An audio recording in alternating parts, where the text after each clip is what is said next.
Bienvenue à un nouvel épisode de Mirego Dev Talks, un podcast conçu par l'équipe de Mirego pour la communauté de développement. Dans chaque épisode, nos invités discutent d'une expertise, d'une technologie ou d'un enjeu lié au développement de produits numériques en compagnie de Rémi Prévost, directeur développement logiciel chez Mirego. Cette semaine à Mirego Dev Talks, on parle de deux sujets qui passionnent notre équipe de développement web, Elixir et Kubernetes. On utilise Elixir depuis très longtemps chez Mirego, puis on revient sur le chemin parcouru en matière de déploiement d'applications Elixir en production.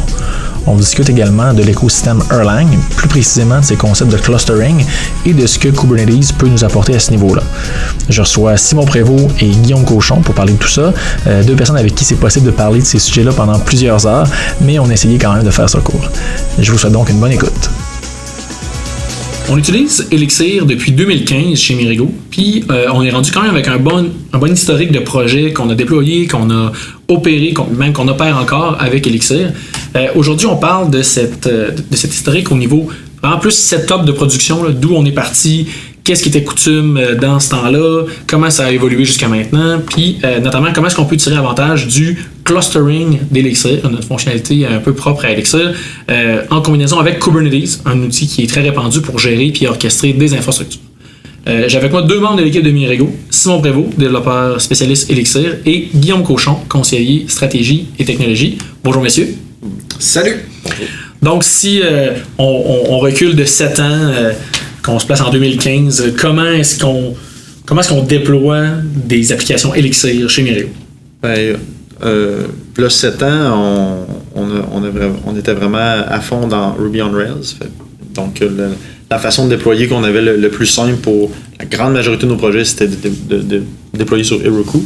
Quand on a switché à Elixir, qu'on a commencé à switcher à Elixir, ben, ce pattern-là a suivi, puis on déployait sur Heroku en faisant même pas de release, on faisait juste rouler le code avec Mix Run. Même pas avec Docker, là, fait que c'était vraiment un build pack qui était genre execute Mix Server, puis ça exact. Comme un peu Rails. Il y avait un build pack Elixir, un build pack Elixir statique qui bundlait des assets avec Node, puis tout ça, puis après ça qui servait ça avec Heroku, fait que tout était géré dans Heroku. Après ça, on a commencé à évoluer avec peut-être pas des clients un peu plus gros que là, on voulait être dans l'écosystème Amazon, AWS, et qu'on a commencé à déployer aussi sur Beanstalk qu'on a fait.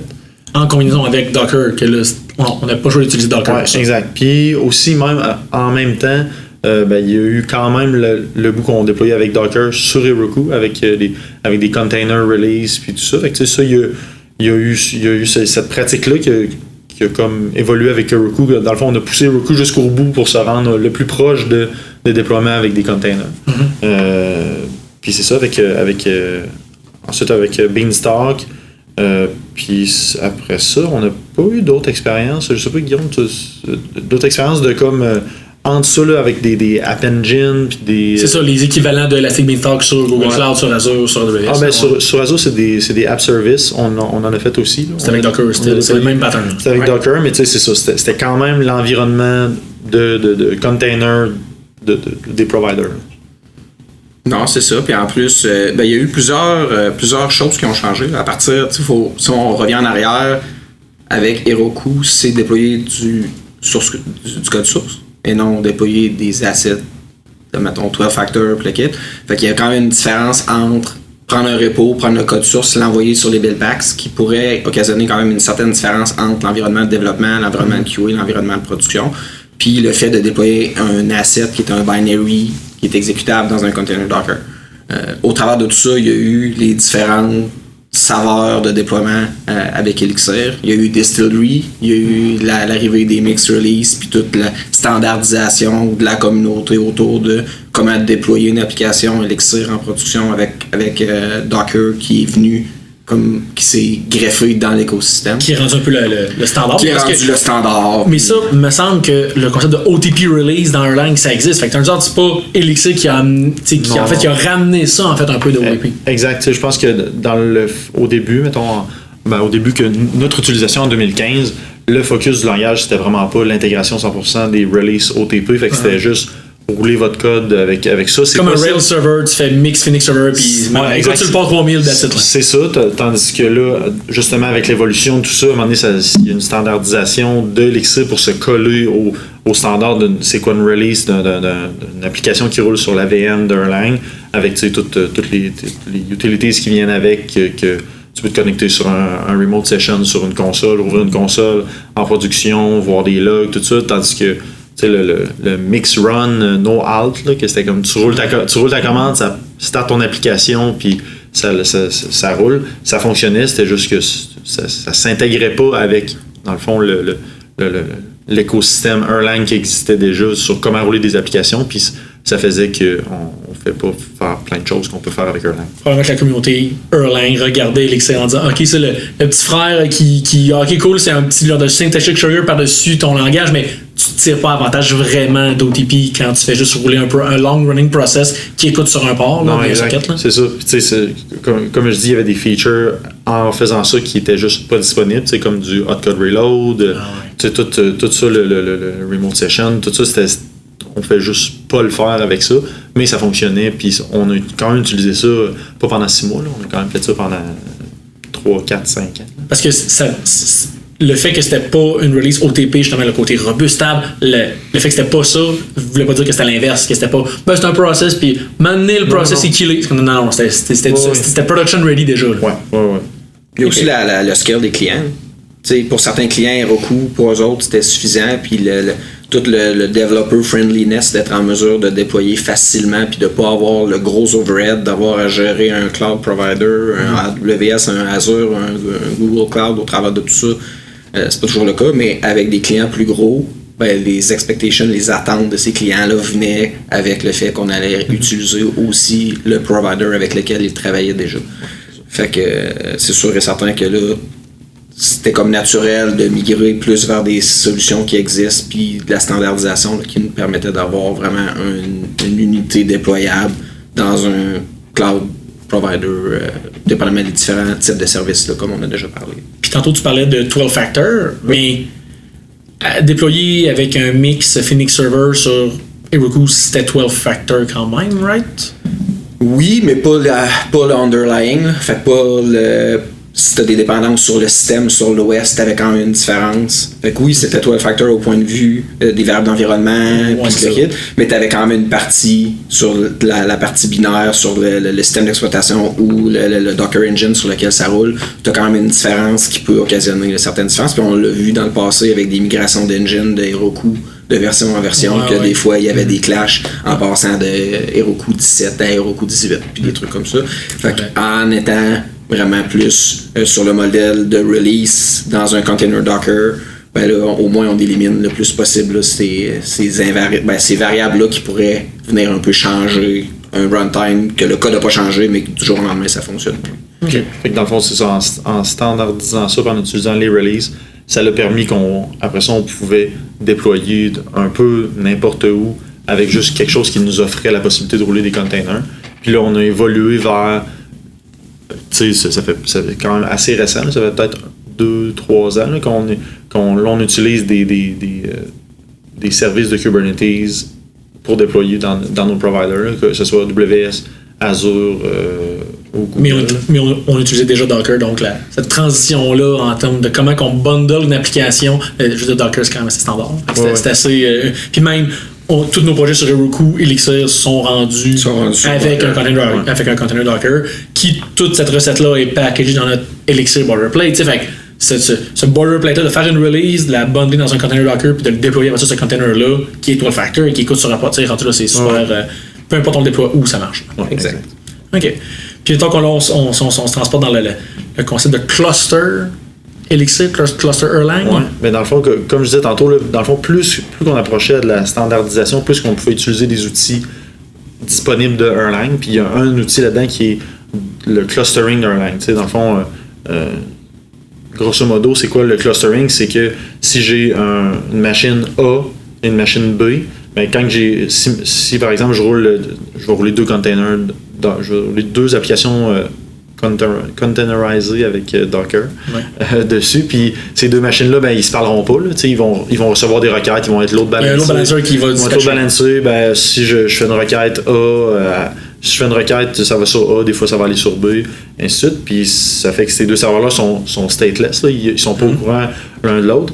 Le clustering d'Erlang, comment que ça fonctionne, mettons, sans qu'on parle de Kubernetes, là, on peut dire en startant ton process, tu peux dire voici ma liste de machines qui existent. Fait que j'ai dans la machine A, quand elle start, elle dit toute la machine A, machine B, avec cette adresse IP-là, comment y parler, puis après ça, ces deux machines-là se communiquent puis sont aware de l'existence l'une de l'autre. Fait que ça permet d'autres features comme d'avoir une cache partagée, de pouvoir d'avoir un process qui vit dans le cluster et non juste sur une machine. Fait que si par exemple j'ai des WebSockets que j'ai un user qui est connecté sur la machine A en WebSocket et qu'il y a un autre user qui fait une action sur la machine B, ben, la machine B peut communiquer au cluster en disant envoie une notification à toutes les connexions WebSocket. Ben, toutes les connexions WebSocket sont dans le cluster, ils ne sont pas simplement sur la machine. Fait que ça fait que tu peux communiquer avec tout le monde. Puis tu n'as pas besoin de... Tu sais, dans le fond, pourquoi on est arrivé à vouloir avoir du clustering, c'est que c'est pour... Ça permet d'enlever des dépendances. Ça permet d'enlever la dépendance à un Redis ou un Memcache. Qui lui va garder ce state-là. Exact. Qui lui va garder ce state-là et qui va être centralisé, dans le fond, par une machine ou un service d'un provider. Plutôt que d'avoir une machine à part qui sert de centralisation, ben, mettons, la machine A, la machine B se parlent ensemble. C'est ça qui... Puis c'est pas, mettons, une cache partagée, la cache est pas... Es-tu sur A, puis en même temps sur B, puis les deux se syncent ensemble? Non, tu sais, dans le fond, c'est la façon de communiquer dans un cluster Erlang, c'est ça, là, c'est que c'est network pas agnostique, là, mais c'est peu importe il est où, c'est le caller n'a pas besoin de savoir il est où pour reach à quelque part, là, tu sais, la node à vie sur A. La vie à quelque part, là, elle n'est pas répliquée sur A ou sur B, mais ça fait que tu peux caller la cache en disant je veux juste le contenu de la cache, puis c'est le système distribué qui s'occupe de c'est là qu'on l'a, sans tomber dans Kubernetes, c'est là un peu, c'est un petit parallèle avec Kubernetes aussi, là, de dire des pods sont distribués sur des nodes différents, je parle à tel service, il est dans la machine A, B ou C, tu t'en fous, il est juste là, puis c'est comme s'il était à côté de toi. Ouais, c'est ça. OK. Ouais, puis ça, c'est un peu les avantages de OTP, là, qui est le terme qu'on entend souvent, qui découle de la genèse de Erlang et d'Elixir avec Ericsson pour driver la majorité du network de switch puis des réseaux de télécom qui existent. Toute la notion de message passing sur un cluster distribué, toute la découverte de différents nodes, la communication entre ces derniers-là, toutes les fonctionnalités qui ont été bâties, comme on parlait tantôt, la notion de caching in memory, la notion de pub-sub qui permet de bâtir des systèmes qui, habituellement, dans d'autres technologies, vont dépendre de dépendances externes, de d'autres softwares qu'on va mettre en place.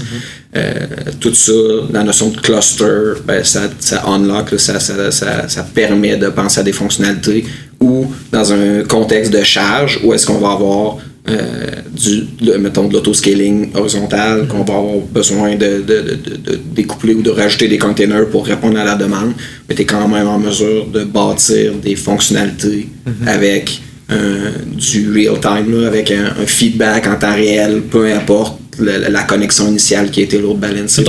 Puis un bon use case de ça, c'est quand tu passes de un node à deux nodes. C'est facile de garder ton state local sur une, mais là, non, j'aimerais ça répartir mon load sur deux machines. Oh shit, là, j'ai mal architecturé mes affaires, j'ai pas pensé, alors qu'avec Elixir, ou avec, en fait, je dis clustering Elixir, mais c'est vraiment Erlang, c'est Elixir qui leverage ça. Fait que ça te permet de quand même gratuitement, entre guillemets, ou rapidement, tu as déjà ces fonctionnalités-là built-in. Mais ça te permet de penser à, quand tu fais ton application, à vraiment, OK, je suis en train de faire mon application et puis tu n'es pas en train de penser à, je fais un serveur qui reçoit des requêtes HTTP puis qui répond. Tu peux vraiment commencer à découpler tes choses, puis tu sais, la mode de microservices, puis tout ça, là, tu peux quand même bien séparer tes trucs à l'interne sans avoir un autre serveur à côté. Tu sais, quand on faisait du Ruby on Rails puis que les WebSockets ça commence à apparaître, mais tu sais, mettons que tu voulais faire ça avec Ruby on Rails, tu pouvais pas avoir Rails qui sert des requêtes HTTP, puis qu'il y a un autre process, lui aussi, qui fait quelque chose d'autre. Non, c'est tu startais un process à côté, que lui, c'était comme Action Cable, quelque chose comme ça. Sidekick aussi pendant longtemps. Exactement, même chose pour Sidekick. Mais Sidekick, c'est pour les process. Ouais, c'est ça, mais tu fais pas... Tu sais, quand tu pensais à ton application Rails, c'était OK, ben je vais penser à mon application Rails. Ah, quand je reçois une requête HTTP, j'ai quelque chose qui dispatche dans une queue. OK, mais là, je veux consommer cette queue-là. Ah, mais là, start Sidekick à côté avec les paramètres. Puis là, il share des connexions DB, je sais pas trop comment. Puis c'est comme un peu plus magique de OK, ben je vais sortir un autre process, puis tout va s'annuler. Là, faut que je supervise ce process-là. C'est ça, c'est là je me disais, ouais. Tout ça, fait que tu sais, une application Elixir, ça permet de penser autrement, puis avec du clustering, ça permet de vraiment penser autrement, puis de le déployer en production, peu importe le scale. Puis c'est de façon standardisée. Tu sais, comme tu dis, Sidekick, le Mike Perham qui a commencé ça. Bon, comment je fais ça dans un genre de process qui roule sur le 5, que là, mon app web qui est sur une requête HTTP, je peux enqueuer quelque chose, ça push dans Redis, tout. Comme t'inventes un peu une manière de tout structurer ça, alors qu'avec OTP, c'est comme non, les bases sont là, le langage est basé là-dessus. Ouais, puis y a-tu d'autres choses? Ben, moi, juste pour faire un peu, cheminer un peu là-dessus, ce que moi je trouve super intéressant, c'est que tu regardes une fonctionnalité comme le PubSub, qui est bâti dans OTP, qui est bâti sur les features du langage, qui fonctionne dans un cluster, mais le PubSub dans Phoenix, tu peux l'utiliser sur une seule instance, puis la fonctionnalité, la feature est super pertinente. Ça l'a pas alourdi le reste de ton Puis l'abstraction, t'as pas besoin de faire d'abstraction. Si t'en as plusieurs machines puis tu utilises le PubSub, ça va juste marcher, t'as pas de configuration supplémentaire à faire. C'est juste que à partir du moment où tu utilises le concept de PubSub, si t'es dans un contexte de cluster Erlang, it just works. T'as rien à faire pour ça, puis ça fonctionne. Puis là, c'est pas dans le sujet, mais là, ça m'amène à poser la question. Là, on parle de fonctionnalités qui viennent de Erlang, OTP, qui ont été amenées dans Elixir, que j'aimerais pour comme un peu catcher up et leverager au complet l'écosystème. Y en a-tu d'autres choses dans Elixir qui sont pas là puis qu'il y a dans Erlang?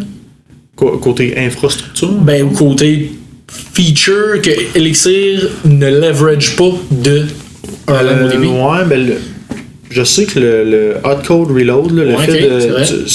c'est supporté, mais tu sais, c'est vraiment pas fronté.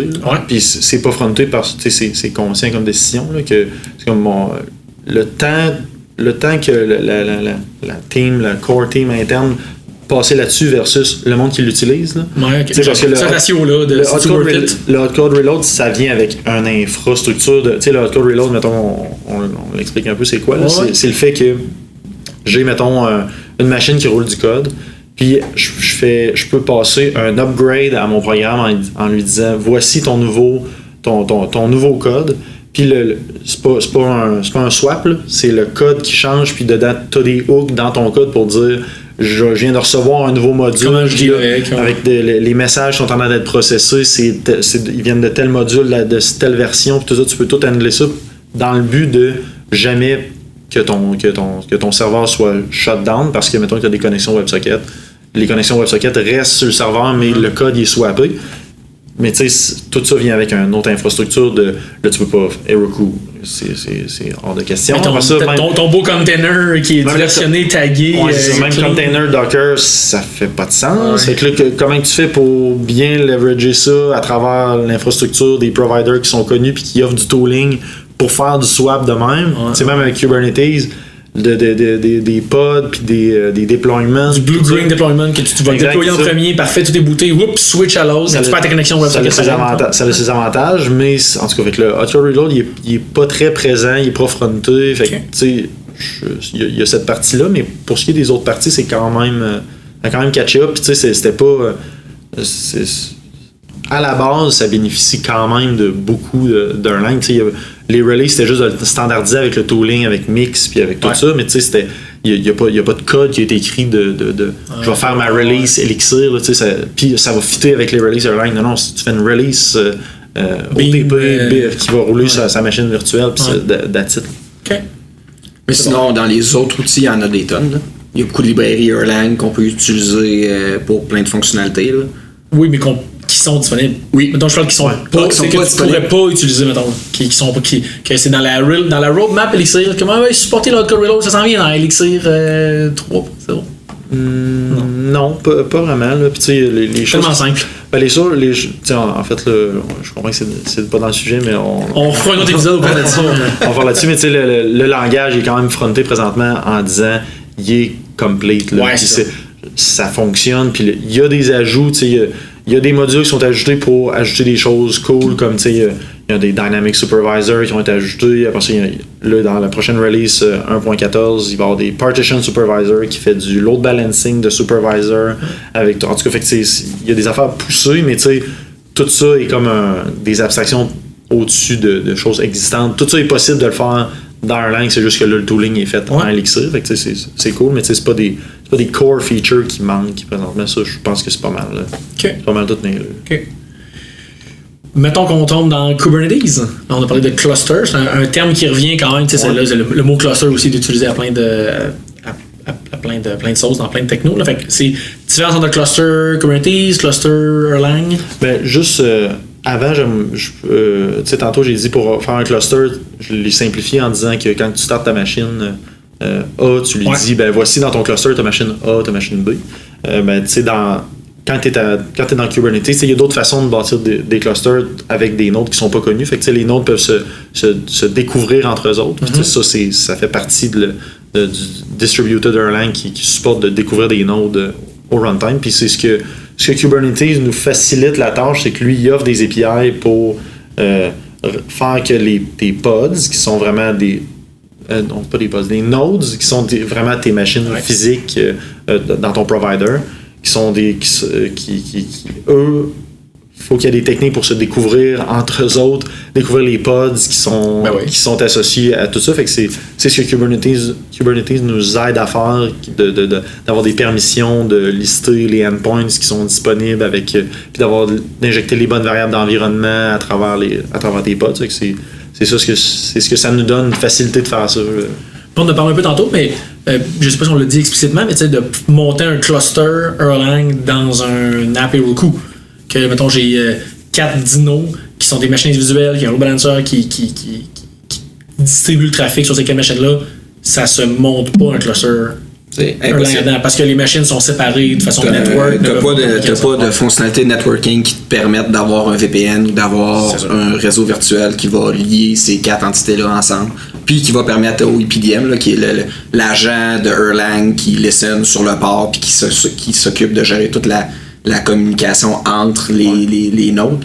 Il n'y a pas cette possibilité-là avec Heroku. Exact, parce que dans le fond, la façon de passer des messages à travers le cluster, c'est pas par HTTP, évidemment, parce que ça n'aurait pas de sens. Ça, dans le sens que quand tu crawles un module, tu sais pas dans quel network tu veux pas avoir une latence d'HTTP puis même de WebSocket. Là, c'est vraiment plus low level que ça pour la passation de messages. Fait que tu sais, dans Heroku, tu peux pas résolver des DNS. Ça prend vraiment une adresse IP. Mettons que tu voulais hardcoder des choses, ça prend une adresse IP qui change pas, qui fait ça.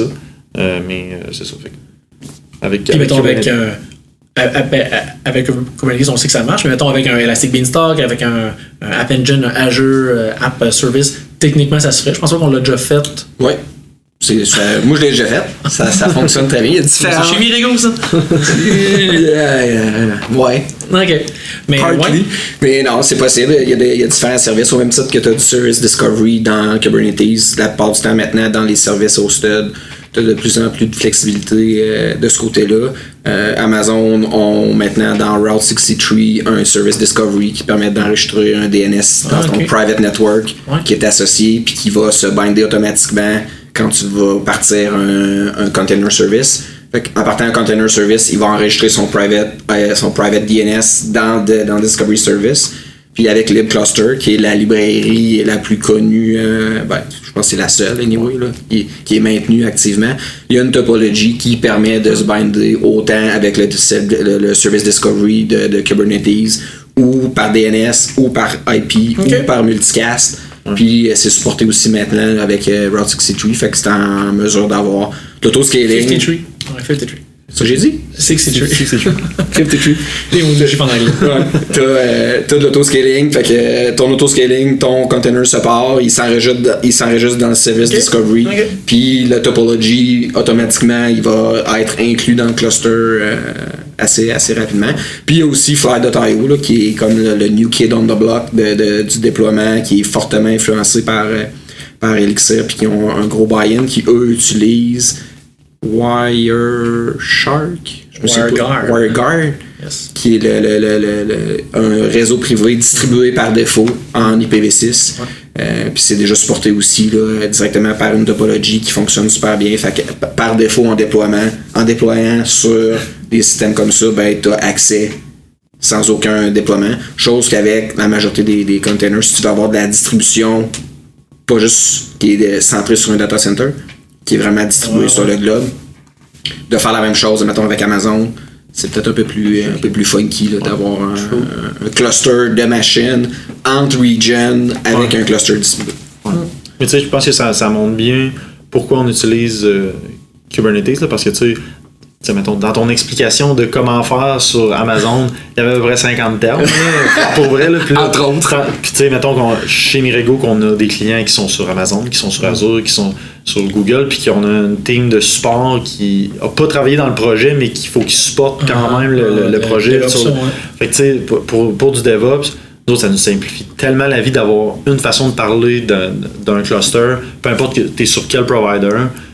T'es dans Kubernetes, ton cluster, comment tu le fais, voici la recette, puis t'as ces termes-là à catcher, puis that's it, là. Fait que tu sais, ça c'est quand même cool d'avoir ça pour Kubernetes, un genre de langage unifié sur comment monter une infrastructure avec de l'autoscaling, avec de la discoverability, avec de la façon de consulter des logs, là, ça peut être aussi niaiseux que ça. Fait que tu sais, il y a comme le même langage qu'on a et qu'on peut utiliser avec Kubernetes. T'as deux concepts de scalability. T'as la scalability technique, parfait, c'est facile de scaler, racheter des nodes, des pods, parfait, distribués. Puis t'as la scalability, ce que t'exprimes là, c'est que ça scale au sein d'une équipe. Là. Ouais. Que nous, on a plein de projets en parallèle, des projets qui s'ajoutent, des projets qui s'enlèvent, des projets qui changent. Mais le fait de pouvoir unifier ça aussi, ça nous permet de scaler l'équipe puis notre roster de projets actifs. Là.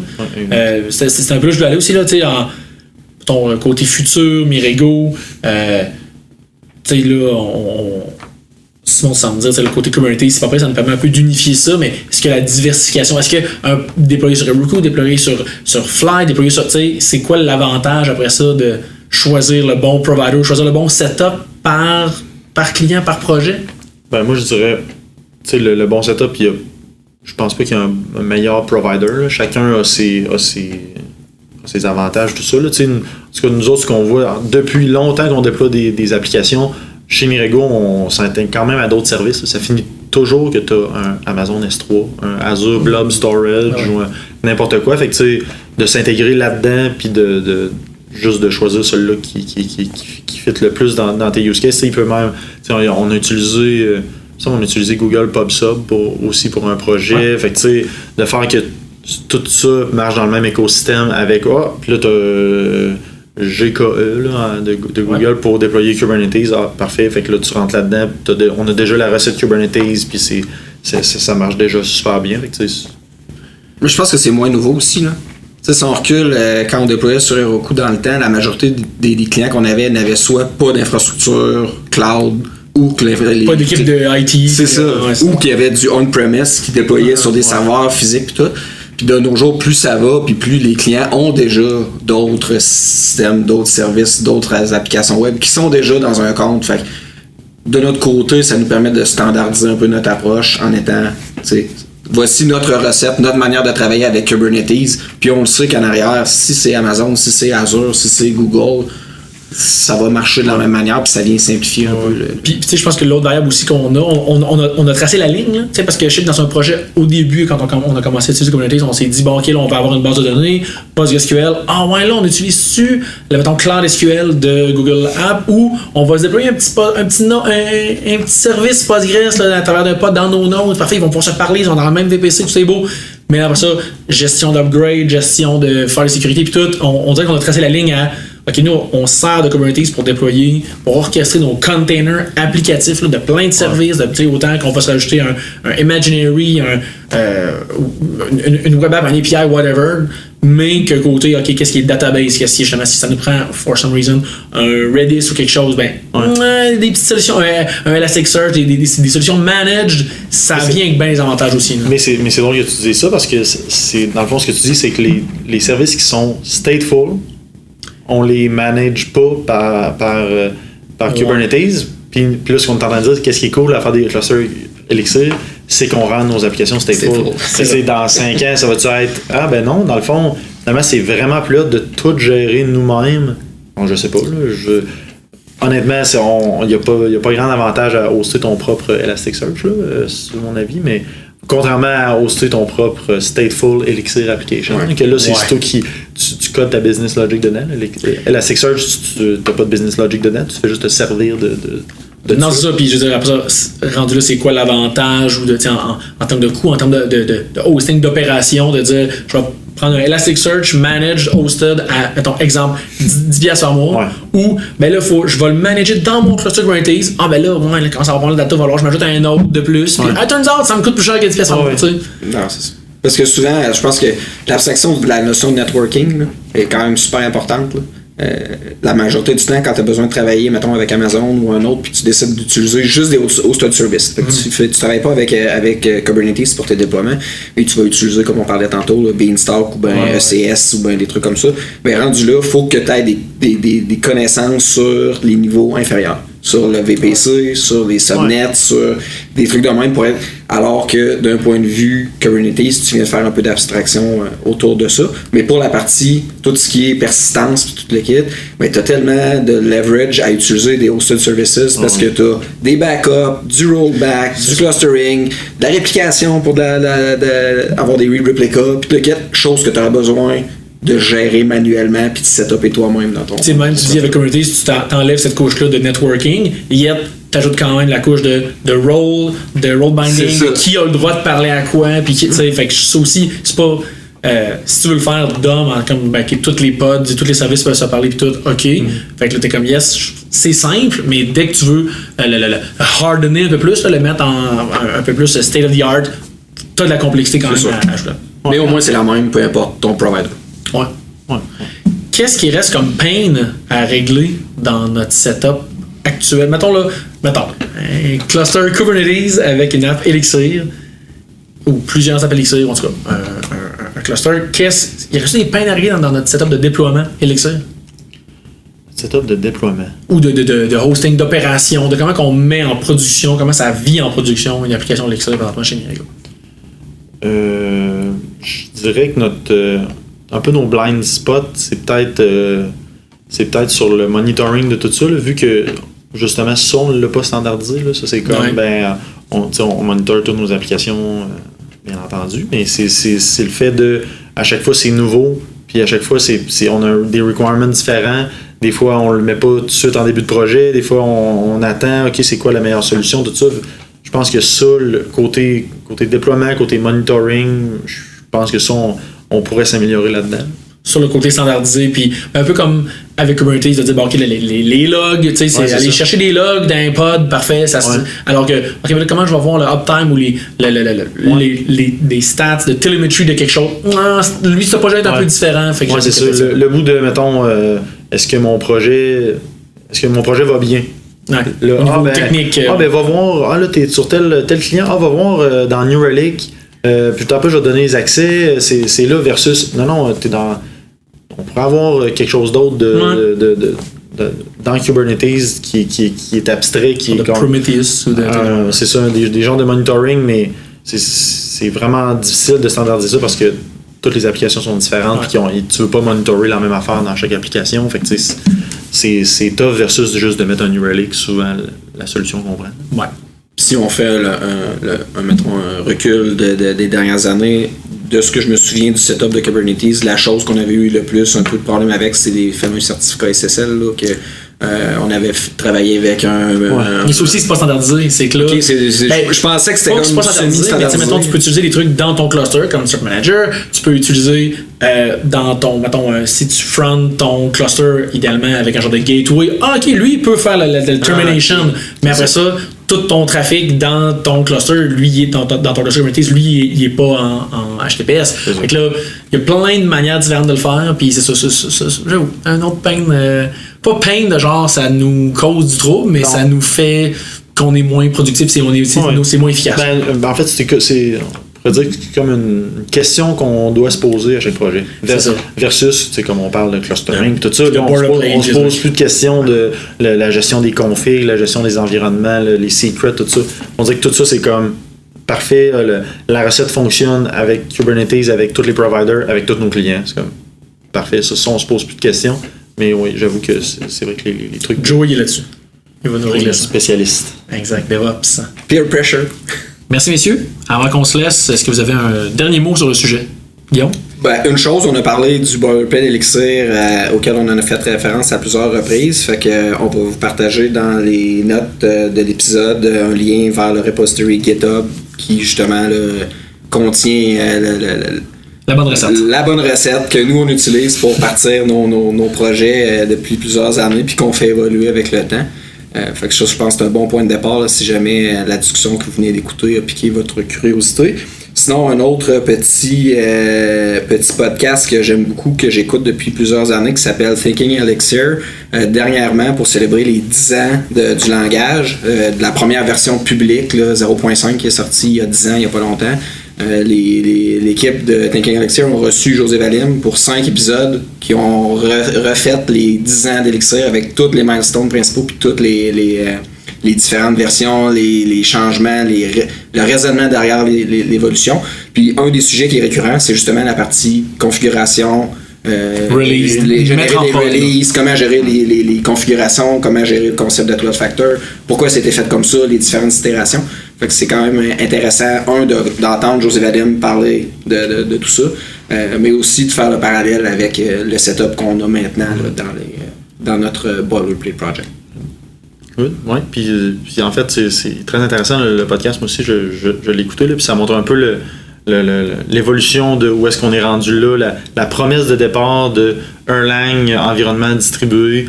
Ben, dans le fond, ça permet de penser différemment à comment on fait des applications web, pas juste des serveurs HTTP qui prennent des requêtes et qui envoient des réponses. Ça, c'est vraiment avoir une application, des process qui se parlent entre eux autres de façon distribuée puis de